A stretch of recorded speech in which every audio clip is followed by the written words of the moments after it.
भगवान, अल्लाह, खुदा, ईश आदि नाम एक ही शक्ति के हैं।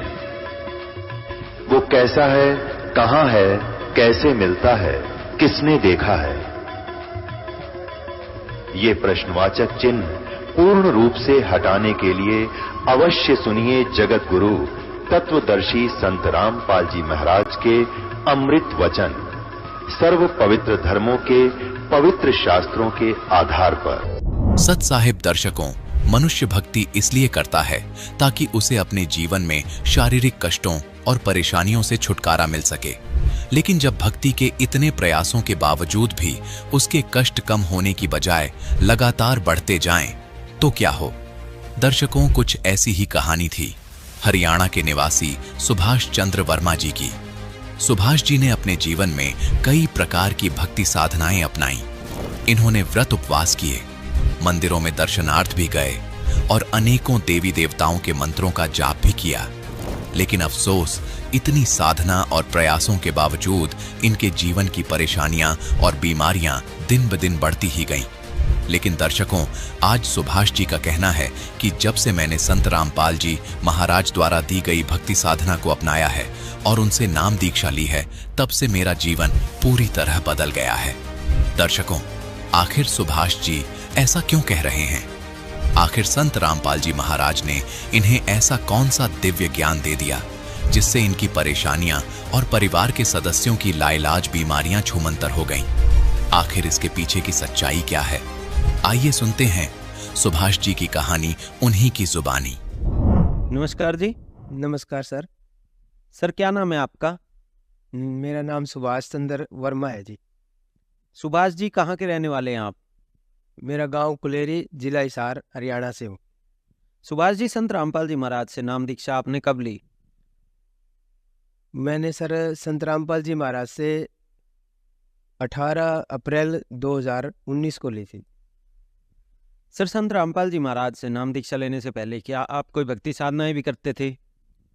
सर, संत रामपाल जी महाराज से नाम दीक्षा लेने से पहले हम सभी देवी देवताओं की भक्ति साधना किया करते थे और हनुमान जी का मैं कट्टर पुजारी था और हनुमान जी को ही ज़्यादा मानता था, उनकी मैं जागरण करवाया करता था। तो सर, जो बचपन से आप हनुमान जी की पूजा करते थे या और अन्य भक्ति साधनाएं करते थे, उन सब से आपको क्या क्या लाभ हो रहे थे? हमें लाभ तो हुए नहीं और नुकसान ही होते रहे। हर रोज़ हमें आर्थिक तंगी की तरफ ही लेते चले गए। वो भक्ति करते करते पहले मेरी पत्नी को प्रेत बाधा हुई और लगातार 20 साल तक रही और हमने बहुत जगह ओझाओं के पास, मंदिर मस्जिदों में खूब धक्के खाए, किसी प्रकार का कोई लाभ नहीं हुआ। और उसके चलते चलते फिर मेरे बेटे को भी हो गई प्रेत बाधा, उसको भी किसी बहुत जगह हमने घुमाया। एक आज़ाद नगर में, यहाँ हिसार में ही पंडित जी हैं, उनके पास हम लेके आए। उन्होंने ये कहा भी इसको तो बहुत ज़्यादा प्रेत बाधा की बाधा है और ये ठीक नहीं हो सकता, और अगर आप बचाना चाहते हो तो बचा लो। फरवरी तक का हमने टाइम दे दिया उनको। वो बोले भाई 1100 रुपये अगर आप ये सामान ला के दोगे तो मैं इसका इलाज कर दूंगा। फिर हमने वहाँ वो उसको सामान वगैरह ला के दिया, उससे कोई लाभ नहीं हुआ।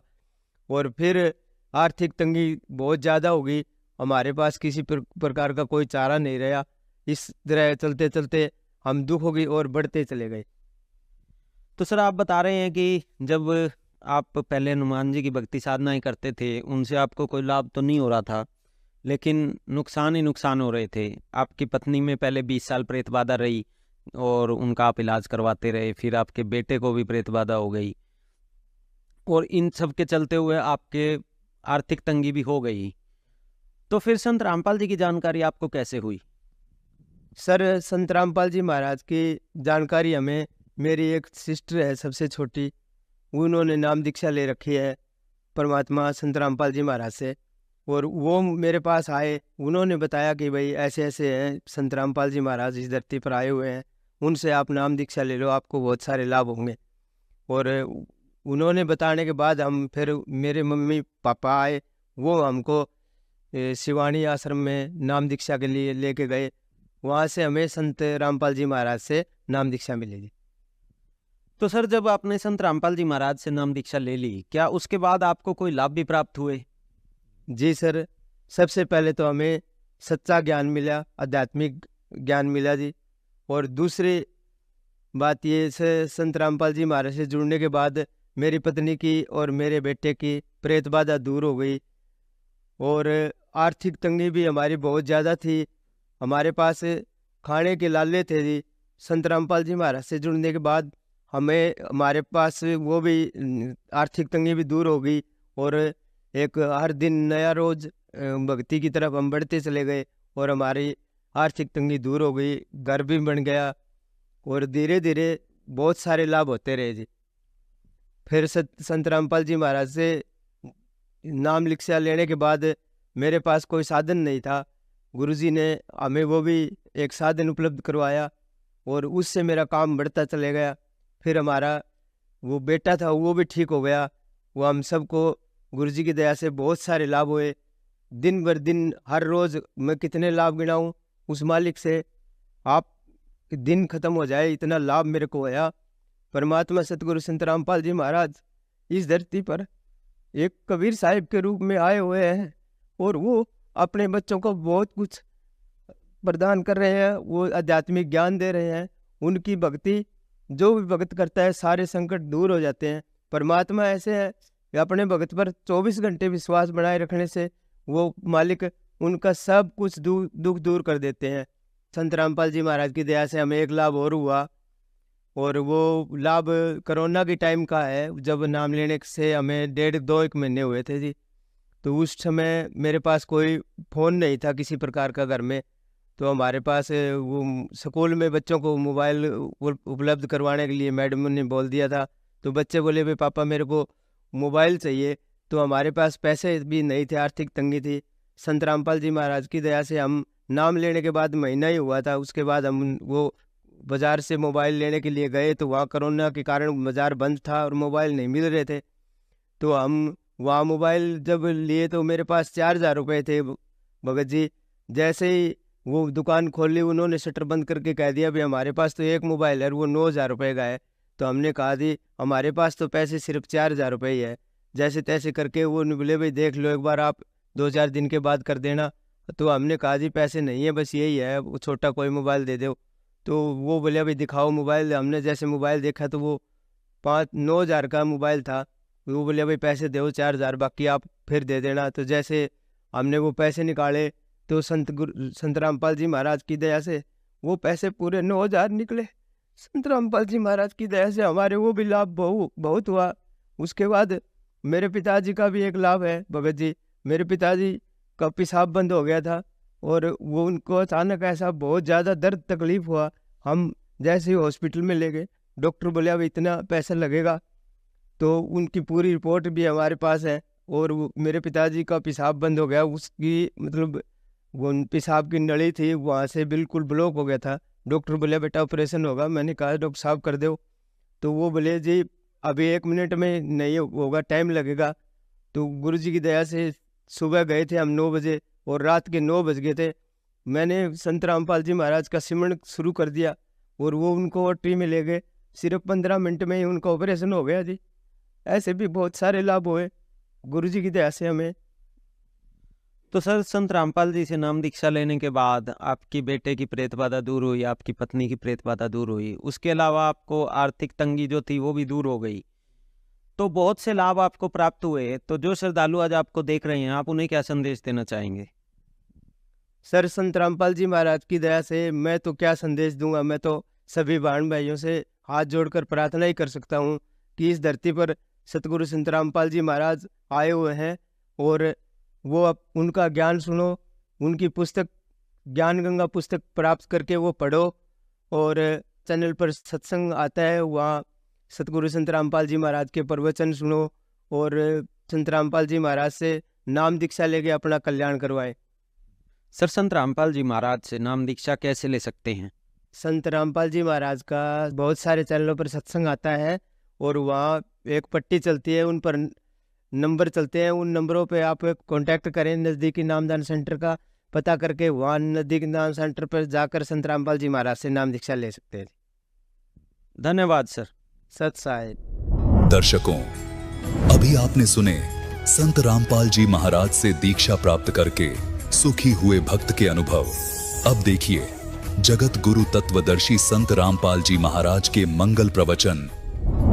और वो प्रतिदिन एक लहर तारा नामक तालाब था, आज भी है, लेकिन अब तो वो सिर्फ एक यादगार रूप में ही रहा है। और लहर तारा तालाब उसका नाम कैसे पड़ा? गंगा दरिया का जल वर्षा के दिनों में जब फुल स्विम पर चलती है तो गऊ घाटों के ऊपर से वो ओवरफ्लो होकर लहरों के द्वारा उछल उछल के एक बहुत बड़ी झील में समा जाता था, भर जाता था। उसको लहर तारा नामक तालाब कहने लगे। और उसका फिर सारा वर्ष बहुत सुंदर स्वच्छ जल रहता था, क्योंकि गंगा के जल में एक विशेषता है कि ये खराब नहीं होता, क्योंकि ये जल सतलोक से आया है। परमात्मा ने एक सैंपल भेज रखा कि हमारे लोक में ऐसे पदार्थ है, ना दूध कभी खराब होते, दरिया बहती है, ना दही और मक्खन खराब होते। वहां का ऐसा मटेरियल है। ये एक सैंपल है आपके लिए, विश्वास करने के लिए कि वहां ऐसे पदार्थ, जब ऐसे लोक में और ये जल खराब नहीं होता, वहां तो लोक ही एक विशेष है। तो समझदार को संकेत पर्याप्त है। उस लहर तारा तालाब के ऊपर ऋषि अष्टानंद जी प्रतिदिन अपने गुरुजी के द्वारा बताए गए उस साधना को भी करते थे, उसी में स्नान करते थे। एकांत स्थान, शांत स्थान पर वो भगवान की भक्ति का चिंतन किया करते थे। वो प्रतिदिन की तरह वो भी अपने चिंतन में स्नान करके बैठे थे। आकाश से क्या देखा अष्टानंद जी ने कि एक बहुत प्रकाश, तेज प्रकाश का गोला सा ऊपर से स्पीड के साथ आ रहा है। और वेद भी यही बताते हैं कि वो परमात्मा ऊपर के लोक में रहता है और उस वहां से गति करके आता है, बिजली विद्युत जैसी गति से यहां आकर हमें प्राप्त होते हैं। अष्टानंद जी ने देखा कि बहुत तेज प्रकाश, कभी देखा नहीं ऐसा। जब उसने देखा तो उसकी आंखें सहन नहीं कर सकी, चरम दृष्टि बंद होगी। आंखें बंद होने के बाद उसने क्या देखा कि एक बालक है, शिशु रूप दिखाई दिया। जैसे हम सूर्य की तरफ देखते हैं प्रथम सीधा, तो हमारी चरम दृष्टि सहन नहीं कर पाती, आंखें बंद हो जाती हैं। आंखें जब बंद होती हैं या हम दूसरी साइड में देखते हैं तो सूर्य का प्रकाश रहित आकार दिखाई देता है और वो काफी देर तक आंखों में बना रहता है। ठीक यही दशा अष्टानंद जी की हुई कि उसने जब वो प्रकाश की तरफ देखा तो वो प्रकाश किसका था? सूर्य का, यानी परमात्मा का। और जब आंखें बंद की तो क्या देखा? शिशु, वो शिशु का प्रकाश था, वो परमात्मा का प्रकाश था। दोबारा उसने जब आंख खोली तब तक वो प्रकाश लहर तारा तालाब के एक कोने में सिमट चुका था, समाप्त हो गया था। अब अष्टानंद जी अंदर ही अंदर बड़े खुशी हुए।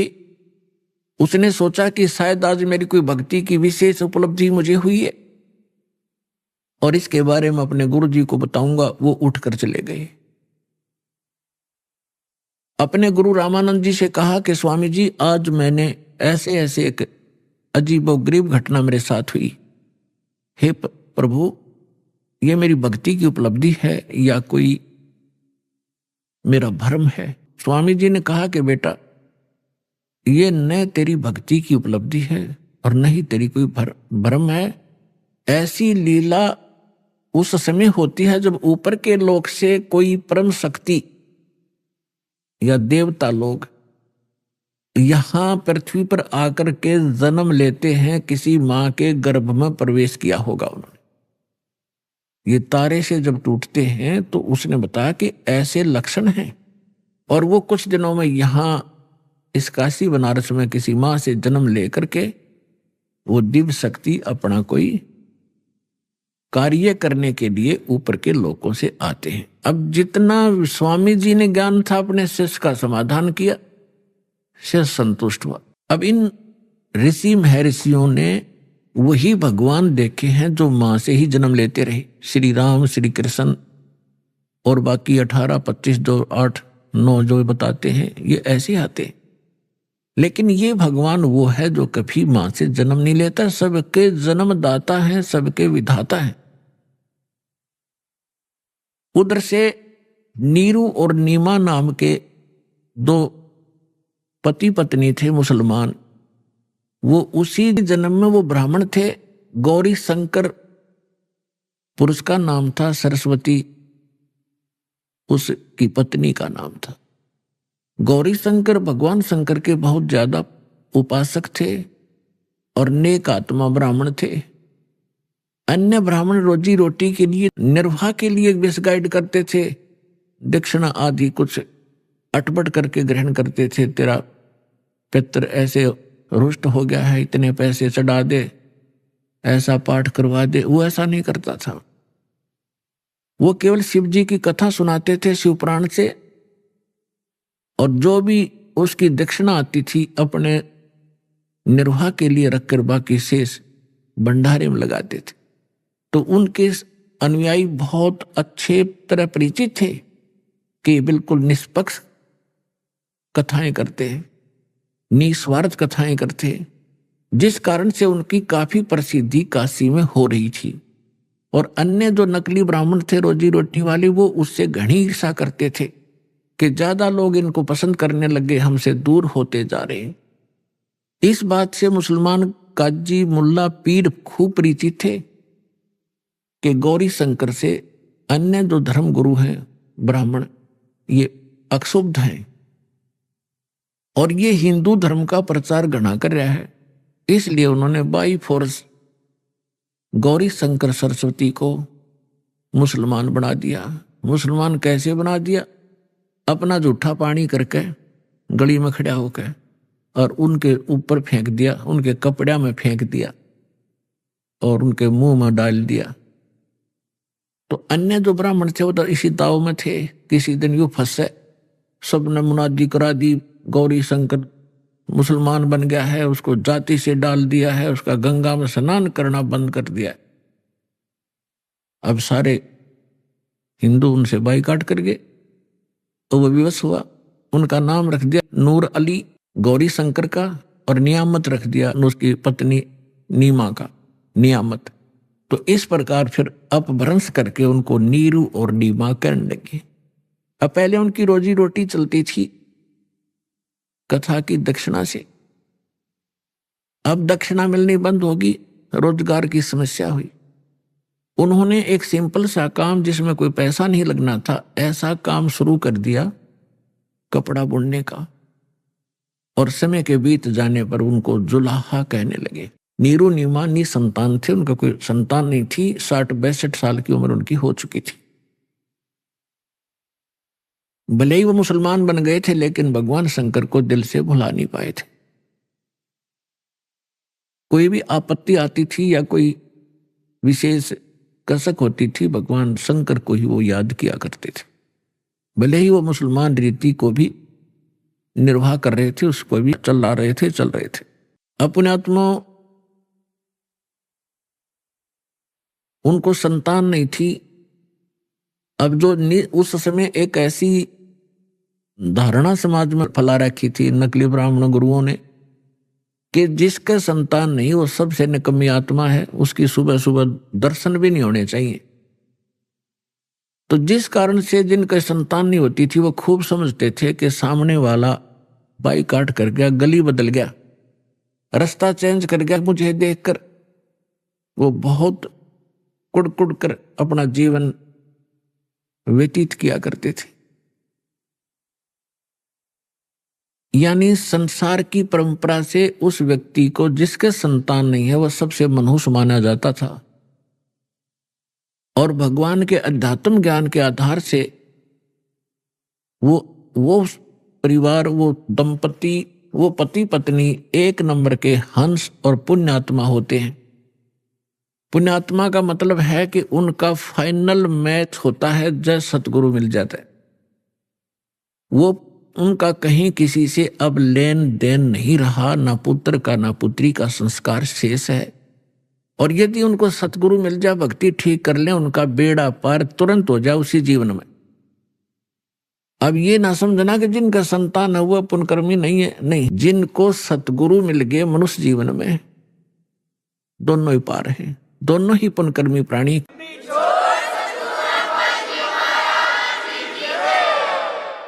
जैसे एक समय सुखदेव ऋषि 12 वर्ष के बाद मां के गर्भ से जन्म लिया, 12 वर्ष की आयु पेट में हो गई थी उसकी। पुण्यात्मा, ये कुछ आध्यात्मिक ऐसे पॉइंट होते हैं जो वर्तमान के इन वैज्ञानिकों का गला उतरा नहीं, पर लेकिन गले ना उतरे तो बेशक, लेकिन वह बात झूठ नहीं हो सकती। 12 वर्ष की आयु का जब मां के गर्भ से बाहर आया, आते ही उठकर चल पड़ा। व्यास जी का पुत्र था, व्यास जी की पत्नी से उसका जन्म हुआ था। तो व्यास जी इंतजार करते थे, विद्वान पुरुष थे, ये कोई अच्छी आत्मा है जो 12 वर्ष तक माँ के गर्भ में, माँ को मालूम भी नहीं, इतना कोई पीड़ा नहीं हो रही है। इस आशा से उसने कहा कि बेटा बेटा, लेकिन सुखदेव ऋषि ने पीछे मुड़कर नहीं देखा, अपने पिता की शक्ल भी नहीं देखी, चलते चलते कह रहा है कि पिताजी, कि हे ऋषि जी, व्यास जी कह रहे हैं कि रे पुत्र, मैंने तेरी 12 वर्ष इंतजार करी, मुझे अपना शकलता दिखा दे। एक वह वो पुत्र मोह में घना वश हो रहा था। तो ऋषि जी कहते हैं, चलते चलते सुखदेव कहते हैं कि ऋषि जी, ना जाने कितनी बार तू मेरा बाप हो लिया और ना जाने कितनी बार मैं तेरा बाप हो गया। ये बहुत बूढ़ी बीमारी है, इबका मैं अपना पीछा छुटवाऊंगा और मैं ना देखूं तेरी और कहीं मेरी ममता तेरे में फंस ना जा। यूं कहकर आकाश में उड़ गया, दूसरी जगह जाकर प्रकट हो गया। वहां जाकर अपनी और नालापा काटी। कहने का भाव ये है, फिर सुखदेव ऋषि ने कहा था कि एक लेवा एक देवा दूतम, कोई किसी का पिता नहीं पूतम। ये ऋण संबंध जुड़ा एक ठाठा, अंश में सब 12 बाट। ये तो एक दूसरे का संस्कार है, कोई देने आ रहा है, कोई लेने आ रहा है। जैसे आज हम संस्कार बढ़ा रहे हैं, कोई रिश्वत लेता है, आज वो रिश्वत ले रहा किसी से 1 लाख 1.5 लाख रुपए, अगले जन्म में वो दामाद बनकर लड़की भी ले जाएगा और वो पैसे भी लेगा। बिरान माटी होगी फिर हमारी नो, फिर यह गधा बनकर देना पड़ेगा, किसी की भैंस बनकर देना पड़ेगा, फिर दूध नहीं दे उसके इंजेक्शन लाओगे, दे लट्ठा लठरेंगे। तो अपने इस संस्कार को हम अब खत्म करेंगे।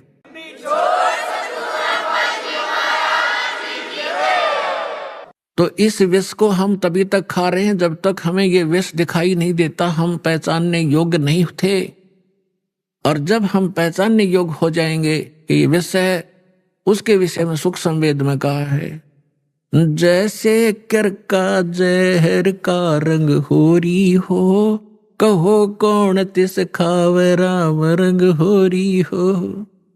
जैसे कण पड़ा हो किस विष का, और ये पता हो ये विष का कण है, कहते कौन छुएगा उसको, खान की तो बहुत दूर बात, हाथ भी ना लावे, किसी और कपड़े तो पकड़ेगा और पता नहीं मिट्टी में दबा का होगा, कहीं और भी ना खा ले। और परमात्मा की भक्ति करने से ही सुख होगा, होरी माने खुशी होगी। तो नीरू निमान का कोई संतान नहीं थी, और कि इसीलिए पुण्यात्मा थी, भगवान आ गया गोदी में। अब भगत का और जगत का सदा से विरोध रहा है, मतभेद रहा है वैचारिक, और जिस कारण से इनकी खींचातान बनी रही तो बनी रहो, क्योंकि भगत को ज्ञान हो जाता भक्ति का और जगत को ज्ञान होता अपनी ही परंपराओं का, वो उन्हीं को उत्तम मान रहे होते हैं, इसलिए विरोध करते हैं भक्तों का। ये तो जाकर लंबे पड़े वहां पर, ये पता नहीं कैसे कर रहे हैं, ये मुसलमान रहे ना हिंदू, मतलब इस तरह की वो बातें करते हैं, करने दो। हम अपने इस ज्ञान के आधार से आगे बढ़ते रहेंगे, एक दिन पूरा विश्व स्वीकार करेगा ये ऐसा गजब का मार्ग है, और इसी से सुख है।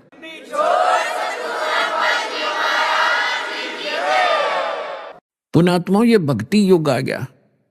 अभी तक हमने बतेरी बकवाद कर ली। एक बार दास गोवा के अंदर गया हुआ था। गोवा एक स्टेट है समुद्र के किनारे। वहां दूसरे देश को हम विकसित देश मानते हैं, इस इंग्लैंड इटली और अमेरिका के। वहां समुद्र के किनारे एक एक लंगोट में स्त्री और पुरुष वहां लेट रहे रेते में।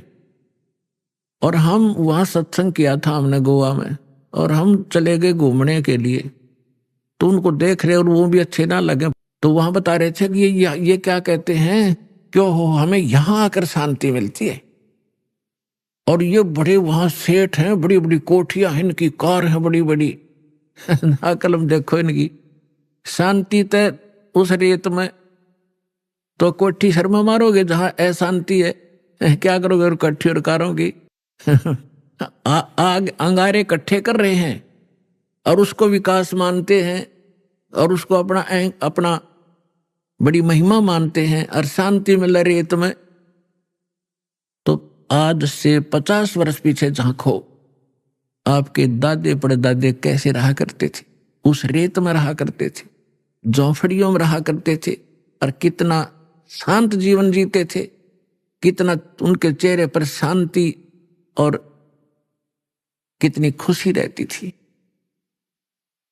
अंत में आपने उड़े टेकना पड़ेगा। यूं तो एक बबुड़िया सा उठ रहा थोड़े दिन का, और 2 वर्ष वर्षा ना हो, ये विज्ञान धरी की दराई रह जाएगी। ये कंप्यूटर पड़े पड़े जरेंगे सारे, और ये जहाज इनमें कोई बैठनिया नहीं पाएगा। भगवान को प्रसन्न करना पड़ेगा इस संसार के अंदर, अगर कुछ दिन सुख से जीना चाहते हो। और परमात्मा प्रसन्न हो गए, सारे ठाठ कर दे, समय पर वर्षा होने लग जाएगी, सब दुख दूर हो जाएंगे, प्राकृतिक आपदाएं टल जाएंगी, भक्ति करेंगे। ये भक्ति युग है, और भगत के लिए बकवाद नहीं चलेंगी। बकवाद करके भक्ति नहीं हो सकती। तो इन सब बकवादों को त्यागना होगा और भक्ति की राह पर हमने लगना होगा, तभी हम मोक्ष प्राप्त करेंगे। नहीं तो बहुत बुरा भयंकर समय आ जाएगा आने वाले समय। अब हम आते हैं अपने प्रसंग पे कि नीरू नीमा 62 वर्ष के हो गए थे, संतान नहीं थी। अब समाज की दृष्टि से तो बहुत मनहूस थे, लेकिन अध्यात्म मार्ग से वो 1 नंबर की आत्मा थी। उसका प्रमाण भी आपके समक्ष है।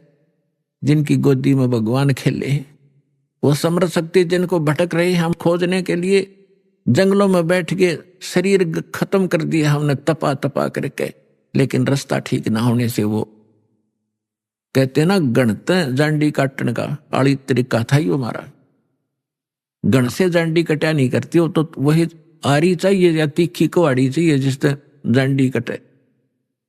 तो हम लकड़ी के गणते जांडी काटा थे, यानी वो विधि परमात्मा पाने की ठीक नहीं थी, और उसके लिए हम भटक रहे थे। और वो परमात्मा उनको मिला जिनको संसार मनहूस कहा करता था।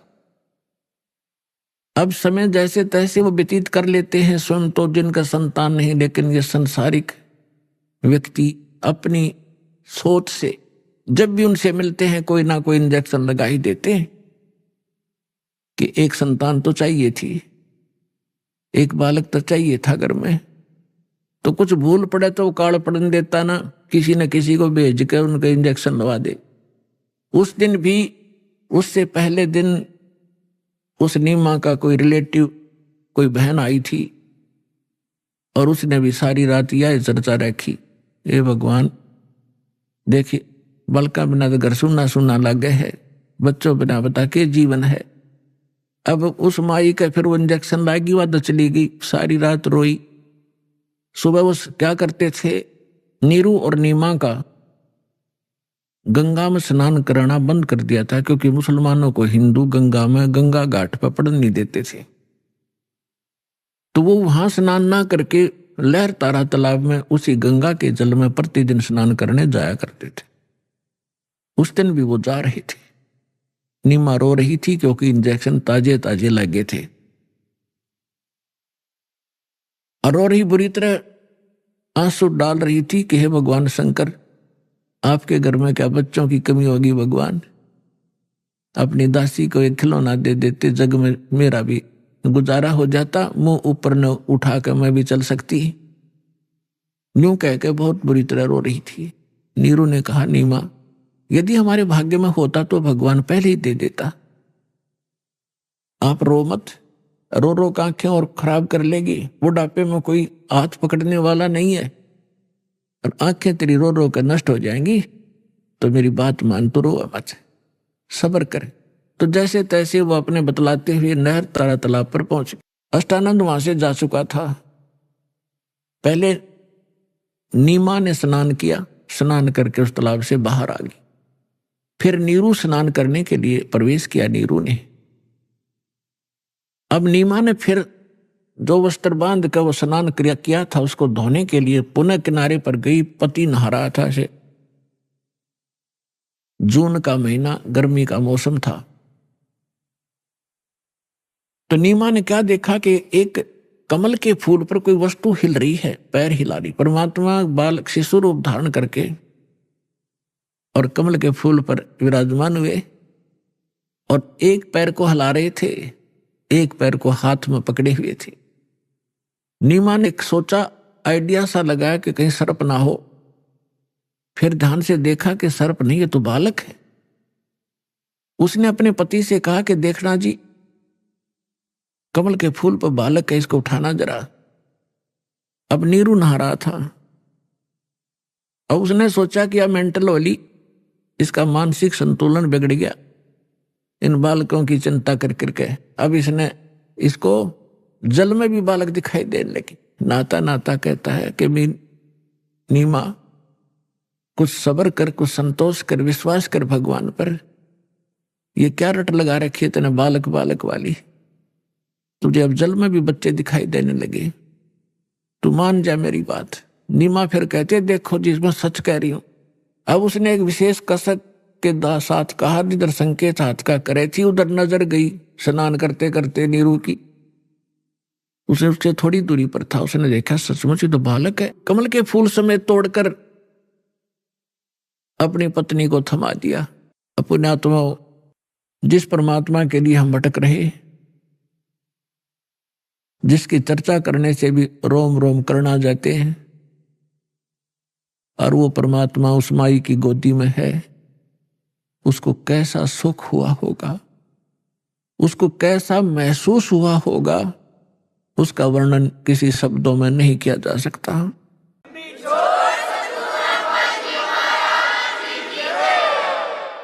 अब आपको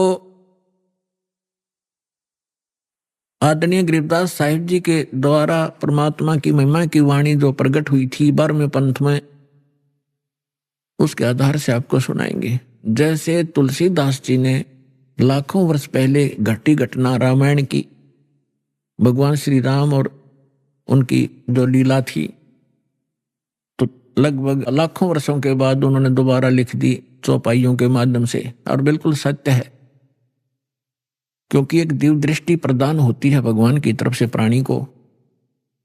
उसके आधार से वो पहले हो रही घटना चलचित्र की तरह देख सकता है। प्रत्येक प्राणी के अंतःकरण में ये सब के अंदर डिपॉजिट है, जितनी भी घटना घट रही है इस ब्रह्मांड के अंदर। लेकिन वही देख सकता है जिसका इंटरनेट कनेक्शन फिट हो जाए और चले, वही देख सकता है। तो इस दिव्य दृष्टि की भी क्षमता होती है।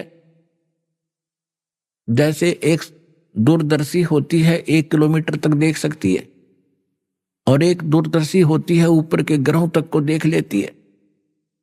तो इसी प्रकार जो तुलसीदास जी की दिव्य दृष्टि यानी दूरदर्शी थी, दूरबीन थी, वो थोड़ी क्षमता की थी। आदरणीय गरीबदास साहिब जी को परमात्मा पूर्ण ब्रह्म मिले थे, उनको जो दिव्य दृष्टि दी थी वो फुल रेंज की थी। उसने बहुत आगे और पहले की और भविष्य की सब जानकारी गरीबदास साहिब जी ने दी। और 600 वर्ष पहले परमात्मा जो आए थे, जो उनकी वार्ता हुई थी, वो अपनी लैंग्वेज में यथार्थ घटना चित्रार्थ की वो सुनिएगा। 84 बंधन कटे कीनी कल्प कबीरे, भवन 14 लोक सब ये टूटे जम जंजीरे, अनंत कोट ब्रह्मांड में बंदी छोड़ कहाए, सो तो एक कबीरे हैं जननी जने नवाए। परमात्मा स्वयं भी कहा मालिक ना करके, मात पिता मेरे कछु नाही, ना मेरे घर दासी, जुल्हे का सुत आण कहाया, जगत करे मेरी हासी।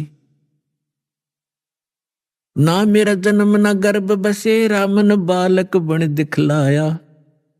काशी नगर जल कमल के ऊपर, तहां जुलाहे न पाया। और यही परमात्मा से परिचित वो पुण्यात्मा गरीबदास साहिब जी बता रहे हैं, अनंत कोट ब्रह्मांड में बंदी छोड़ कहाए, सो तो एक कबीर है जननी जने नवाए। गरीबदास जी कहते हैं ये बंदी छोड़ है। यजुर्वेद अध्याय नंबर 5 के और मंत्र नंबर 32 में लिखा है, कबीर अंगारी असी बंभारी असी, रत धामा असी। रत धाम माने सतलोक का मालिक, और बंभारी माने बंधनों का शत्रु, बंधनों का नाश करने वाला बंदी छोड़। अंगारी माने पापों का नाशक, पापों का शत्रु। ये कबीर परमात्मा है और वो सतलोक का मालिक है। तो यहां स्वयं परमात्मा भी कहते हैं, बंदी छोड़ हमारा नामम, अजर अमर है अस्थिर ठामम। अमर करूं सतलोक पठाऊं, तात बंदी छोड़ कहूं। यहां गरीबदास जी भी कह रहे हैं, अनंत कोट ब्रह्मंड में बंदी छोड़ कहाए, सो तो एक कबीर है जननी जने नवाए।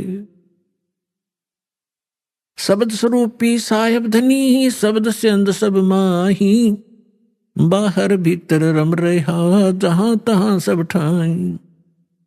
जल थल पृथ्वी गगन में, बाहर भीतर एक, पूर्ण ब्रह्म कबीर हैं ये अवगत पुरुष अलेख।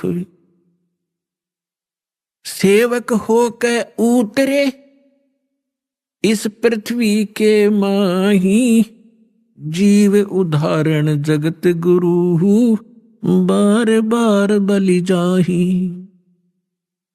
अब वो महापुरुष गरीबदास साहिब जी जिनको भगवान मिले थे, सचखंड लेकर गए थे, फिर वापस छोड़ा था। परमात्मा को आंखों देखकर उनसे प्राप्त दिव्य दृष्टि और ज्ञान योग खुल जाने के उपरांत क्या कह रहे हैं कि सेवक होकर उतरे। उतरे माने वहां से चलकर आए, अवतरित हुए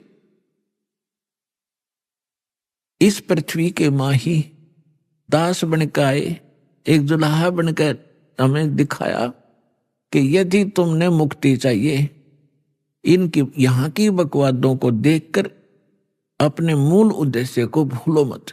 ये दिखाया परमात्मा ने कि मेरे से निर्धन तुम नहीं हो सकते।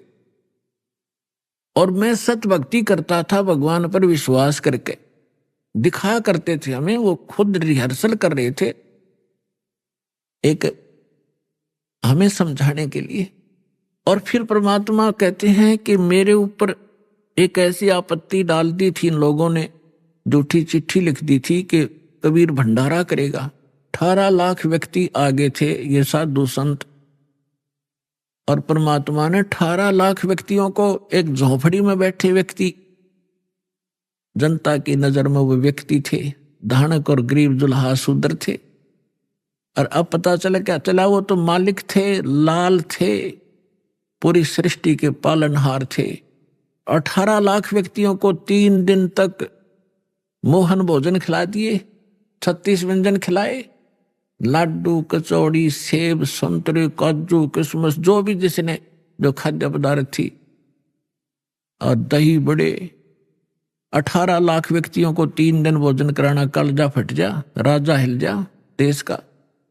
और एक झोपड़ी में बैठा गरीब व्यक्ति और इतना भोजन करा रहा, साथ में फिर दोहर दे रहा। प्रत्येक खाने के उपरांत दशा की चिट्ठी में उन दुष्टों ने लिख दिया था, वो भी पालन कर रहे हैं। और साथ में एक असरफी सोने की, स्वर्ण की मोहर दे रहे हैं, तो 10 ग्राम सोना, और वो भी दे रहे थे। तो परमात्मा यही सिद्ध करना चाहते थे कि तुम यहां भक्ति करो केवल, और फिर मैं देखूंगा तुम्हारे सारे व्यवसाय को। देखो, माता पिता को बच्चों की सब चिंता रहती है कि अब इसको किस चीज की आवश्यकता है। गर्मी आती है तो गर्मियों के कपड़े, सर्दी आती है तो सर्दियों के कपड़े, समय पर भोजन व्यवस्था सारा कुछ करते हैं। तो आप उसके बालक बन गए इस दीक्षा के लेने के बाद, आपका पुनर्जन्म हुआ है इसी जीवन में। जिस दिन सतगुरु भेंटिया ता दिन लेखे जान, बाकी समय गंवा दिया बिना गुरु के ज्ञान। जब तक गुरु से उपदेश नहीं मिलते तब तक आपका जीवन, मनुष्य शरीर होते हुए मनुष्य का जीवन नहीं जी रहे थे। हम तो अन्य पशु पक्षियों जैसे ही क्रियाओं में व्यस्त थे। और जिस दिन से सतगुरु मिलते हैं हमारी सब क्रियाओं में परिवर्तन होता है, हमारा आध्यात्मिक जन्म होता है। तो आप उस परमात्मा के वचन के पुत्र हो गए हो, पुत्री हो गई हो। अब उसको चिंता रहेगी अगर आप विश्वास के साथ मर्यादा में रहकर परमात्मा की भक्ति करते रहोगे। कबीर साहब कहते हैं कल्पे कारण कौन है, तू कर सेवा निकाम, और मन इच्छा फल दूंगा जो पड़े मेरे ते काम। जब मेरे सतर का काम होगा ना, जब देखना मेरे रंग, अपने आत्मा कितना धनी या कितना उच्च पोस्ट प्राप्त प्राणी हो, चाहे प्रधानमंत्री हो, उसका लड़का जा रहा है कि कार में एक्सीडेंट में मर गया, तो वो समर्थता के काम आई उसकी। और भगवान के साथ प्रधानमंत्री भी भगवान की भक्ति कर रहा होता और बेटा भी कर रहा होता, तो वहां धनी का काम था वहां पर बचाने का। जीव नहीं बचा सकता चाहे कितना महिमावान हो। तो यहां कहते हैं कल्पे कारण कौन है, क्यों चिंतित रहता है तू, कर सेवा निकाम, निष्काम भाव से भक्ति कर मेरी, और मन इच्छा फल दूंगा जब पड़े मेरे ते काम। तो परमात्मा पर विश्वास करके भक्ति करो।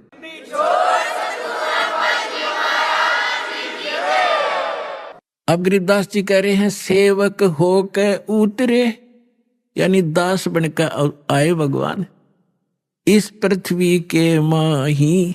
उद्देश्य क्या लेकर आए, जीव उदाहरण जगत गुरु, बार बार बलि जाऊं मैं। कि जीव उदाहरण के लिए वो जगत गुरु, सारी सृष्टि को सच्चा ज्ञान देने वाले। अभी आपने सुने संत रामपाल जी महाराज के मंगल प्रवचन।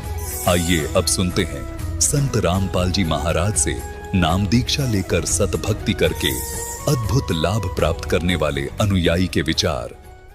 दर्शकों, शारीरिक समस्याएं और पारिवारिक कलह आज हर घर की आम समस्या बन चुकी है।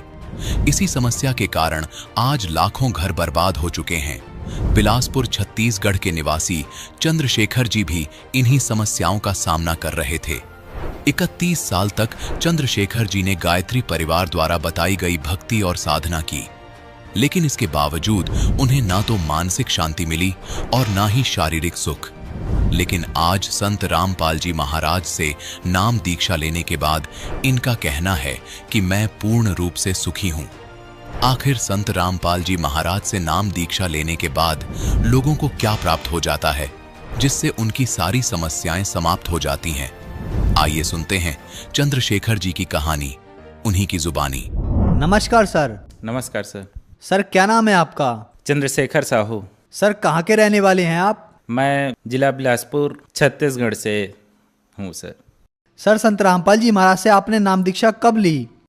मैं जगत गुरु तत्वदर्शी संत रामपाल जी महाराज से 24 अप्रैल 2014 को मैंने अपना पहला नाम उपदेश लिया सर।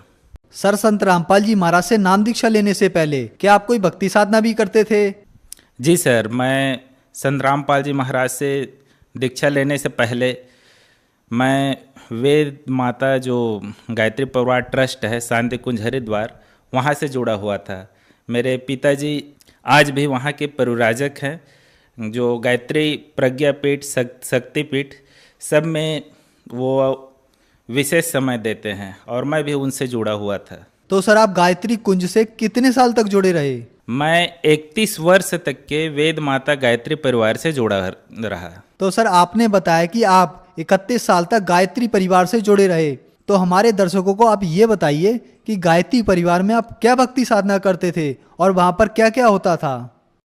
मैं गायत्री वेद माता गायत्री परिवार में एक मिशन थी, जैसे नशा मुक्ति अभियान, जैसे दहेज प्रथा बंद करो और विशेष सफाई अभियान, ये सब चला करता था। जैसे बहुत ज़्यादा पानी को व्यर्थ नहीं बहाना है और नशा मुक्ति अभियान का, तो मैं भी आना जाना था और मेरा भी बहुत सहभागी था। लेकिन मैं देखा कि बहुत दिनों से जब मैं आना जाना किया तो वेद माता जो गायत्री परिवार वाले जो ट्रस्ट वाले थे और जो उसमें विशेष तौर से जो ट्रस्ट वाले जो कार्यकर्ता थे, वही लोग सबसे ज़्यादा दहेज देते थे। और जैसे एक गायत्री परिवार वाले दूसरे गायत्री परिवार वालों को निमंत्रण देते थे, तो उनका निमंत्रण देने का, विशेष तौर से निमंत्रण देने का कारण ये रहता था कि इसको मैं निमंत्रण दे रहा हूँ तो ये मुझे कुछ बड़ा सा कोई गिफ्ट देगा या अच्छा सा बहुत बड़ा उपहार या दहेज देगा। यही उन लोगों का उद्देश्य था। इसी वजह से वो लोग एक दूसरे को निमंत्रण भी देते थे।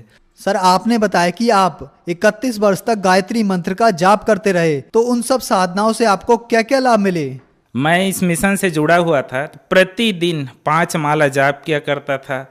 जो मिशन से मंत्र लेखन का जो कार्य है वो भी परमानेंट किया करता था। परमानेंट करने के बाद भी हमारे घर में पारिवारिक क्लेश और मेरे बच्चों में, जैसे मेरी गुड़िया में एक टोना जादू लगा हुआ था। जब भी स्कूल से बाहर निकलती थी, इस घर से थोड़ी सी दूर जाने के बाद वो तुरंत रोते ही रोते तुरंत घर वापस आ जाते थे। मेरे बच्चा जो प्रखर नाम है, उसको पूरा उसका शरीर का हर एक एक अंग पूरा कमजोरी के साथ उसके जो छोटी आंत है, वो छोटी आंत बड़ी आंत दोनों कमजोर थे। उसके बाद मुझे बचपन से एक बीमारी था मानसिक रोग का।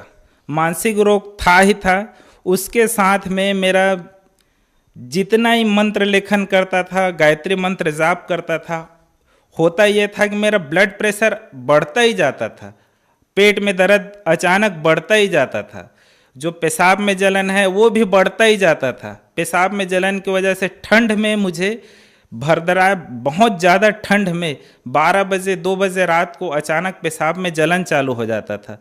और उसके बाद इतना सब होते हुए भी एक बहुत बड़ा और समस्या था, हमारे दोनों पति पत्नी के बीच में एक विशेष तरह से बहुत भयंकर लड़ाई झगड़ा होना। और इस लड़ाई का उपाय, हमारे ससुर जी जब आते थे तो एक साल में कम से कम 2 बार कम से कम बहुत बड़ा मीटिंग होता था। तो ससुर जी आते थे तो मेरा बड़ा वाला साढ़ू उस वेद माता गायत्री ट्रस्ट का बहुत बड़े ट्रस्टी थे, और वो लोग आते थे तो हम लोग सब ये सोचते थे कि गायत्री परिवार वाले हैं तो मिशन के ही लोग बैठकर इस मामला को सुलझा लिए जाए, लेकिन फिर भी कोई भी प्रकार का सल्यूशन नहीं निकल पाता था। सर, आपने बताया कि आप गायत्री परिवार में 31 साल तक जुड़े रहे और आपके परिवार में बहुत सारी परेशानियां थीं, आपको शारीरिक तथा पारिवारिक परेशानियां भी थीं। तो फिर संत रामपाल जी महाराज के बारे में आपको जानकारी कैसे मिली? मैं इतना सब परेशानी को झेल रहा था, परेशानी इतना ज़्यादा बढ़ गया कि मेरी पत्नी मायके चले गई। मायके गई तो मैं सीधा एक तलाकी नोटिस जारी किया और उस नोटिस में बोला कि भाई आपको रहना है तो रहो, नहीं रहना है तो आप हमें सीधा तलाक दे दीजिए, ताकि बार बार ये लड़ाई झगड़े से फुर्सत। तो जैसे ही नोटिस मिला वो लोग और बौखला गए और मैं भी परेशान था। प्रार्थना तो वही था कि हे ऊपर वाला, ये जितना भी परेशानी है रहे तो रहे, लेकिन कम से कम पत्नी का तो साथ मिलता रहे। लेकिन ऐसे कुछ नहीं हुआ, परेशानी बढ़ती चली गई।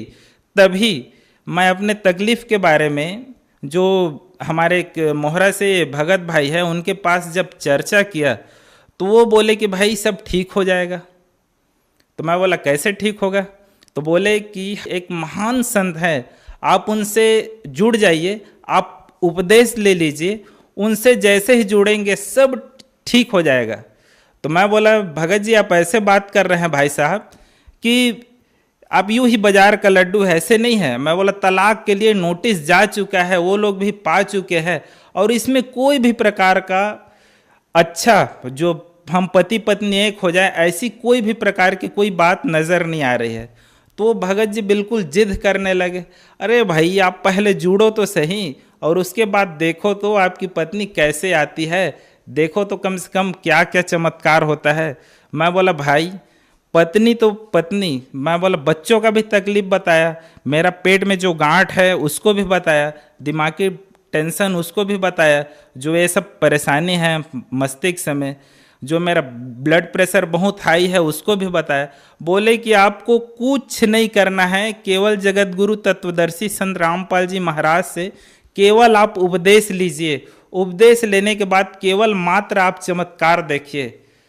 तभी मैं इतने सब परेशानी को देखते हुए, और जब मोहरा वाले जब भगत जी जब ये सब बात बताए तो मैं तत्काल तैयार हुआ। और उसके बाद फिर हम लोग 24 अप्रैल 2014 को मैं जगत गुरु तत्वदर्शी संत रामपाल जी महाराज से उपदेश लिया।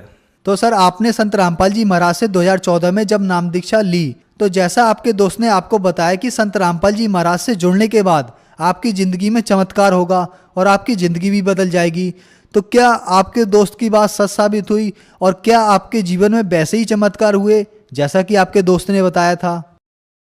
हाँ सर, मुझे तो इतना अजूबा लगता है वो चमत्कार, अभी भी मैं सोचता हूँ समझ में नहीं आता। लेकिन वो जो खुशी है वो आज भी आप पूछ रहे हैं तो अब स्टार्ट हो गया।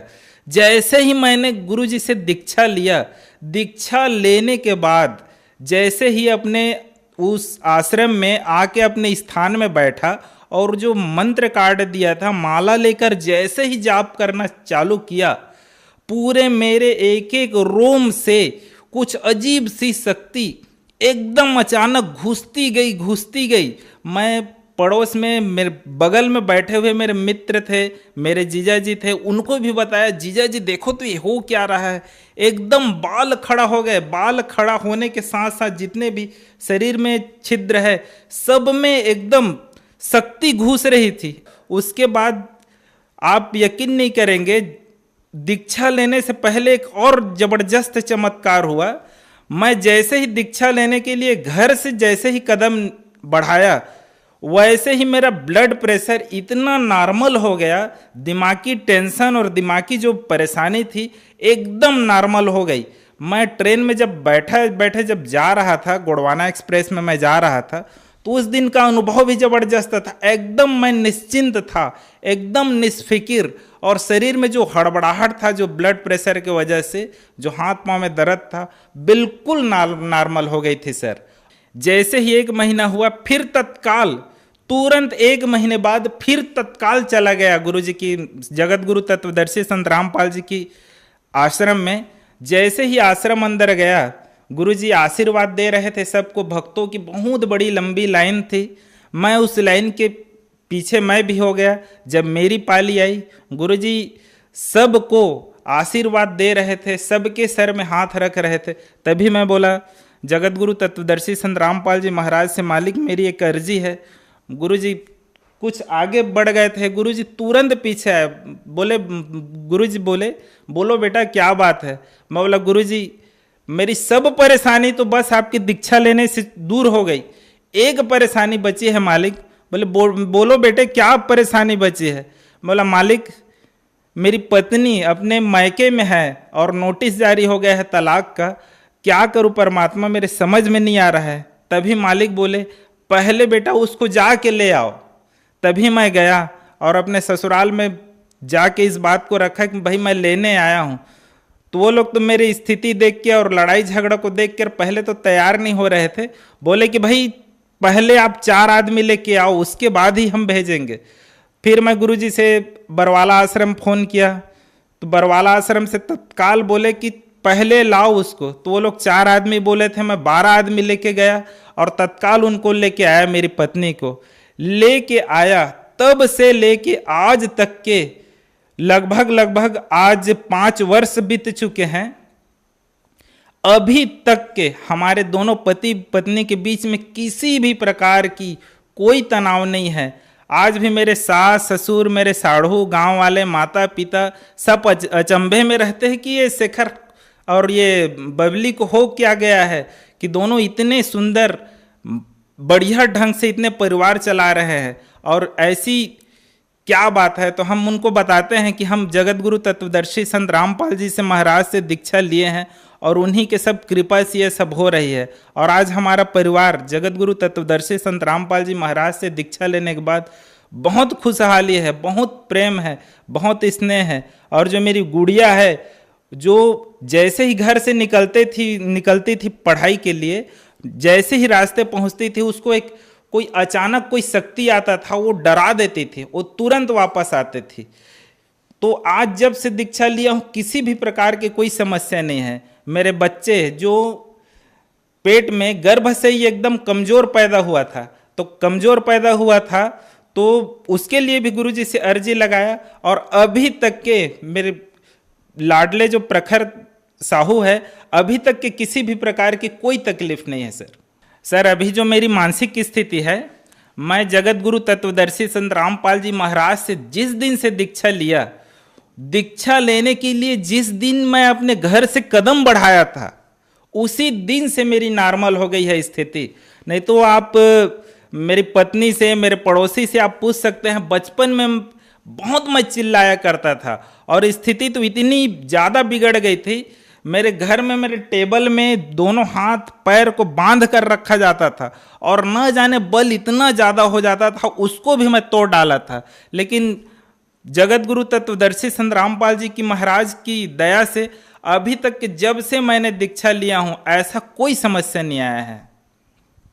तो सर आपने बताया कि पहले आप गायत्री परिवार से जुड़े थे और उनके मिशन के बारे में आपने बताया, तो क्या इसके अलावा जैसा गायत्री मिशन में आपको बताया जाता था दहेज प्रथा, नशा प्रथा के बारे में, संत रामपाल जी महाराज के यहाँ पर भी कुछ ऐसा आपको देखने को मिला? मैं जब वेद माता गायत्री परिवार जो शांति कुंज जो संस्था है उसमें जुड़ा हुआ था, तो एक चीज़ मैं देखा करता था, वहाँ पे जब जो भंडारी थे जो सबके लिए सार्वजनिक खाना बनाया करते थे, मैं आज भी देखता हूँ और उनके बारे में जब सोचता हूँ तो खुद में मुझे शर्म आती है। जो हमारे साथी थे वो एक छत्तीसगढ़ में गुड़ाखू का नशा चलता है, वो गुड़ाखू घिस घिस कर केवचा चलाया करते थे। हद तो तब हो जाती थी जब काम करने के बाद जो प्रमुख जो कार्यकर्ता थे वो शराब भी पिया करते थे, रगड़घस तंबाकू खाया करते थे, जो पर्दे के पीछे छुप छुप के किया करते थे और उसको मैं देखा भी करता था।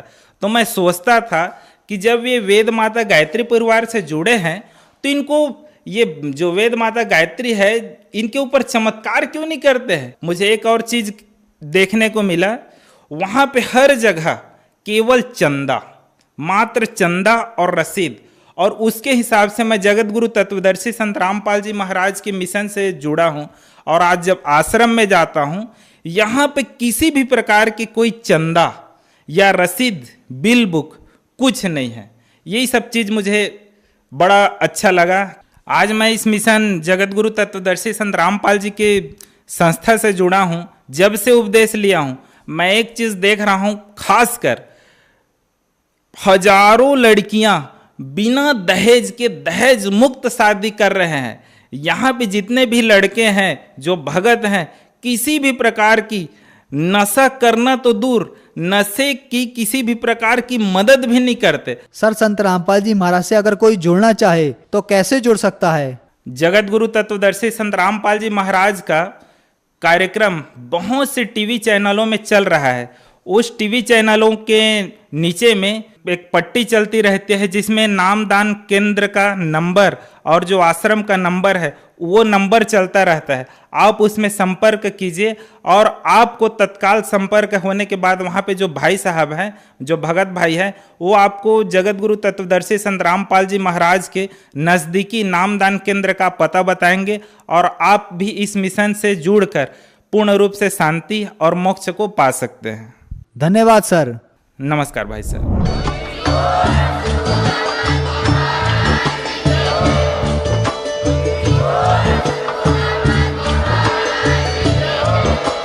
आप सुन रहे थे जगत गुरु तत्वदर्शी संत रामपाल जी महाराज जी के मंगल प्रवचन। अधिक जानकारी के लिए विजिट कीजिए हमारी वेबसाइट www.jagatgururampalji.org। संत रामपाल जी महाराज जी के शुभ आशीर्वाद से पूरे विश्व भर में 500 से भी ज्यादा नाम दीक्षा केंद्र हैं, जिन पर संत रामपाल जी महाराज जी द्वारा ऑनलाइन निशुल्क नाम दीक्षा दी जा रही है। अपने नजदीकी नाम दीक्षा केंद्र का पता करने के लिए संपर्क करें 8222880541।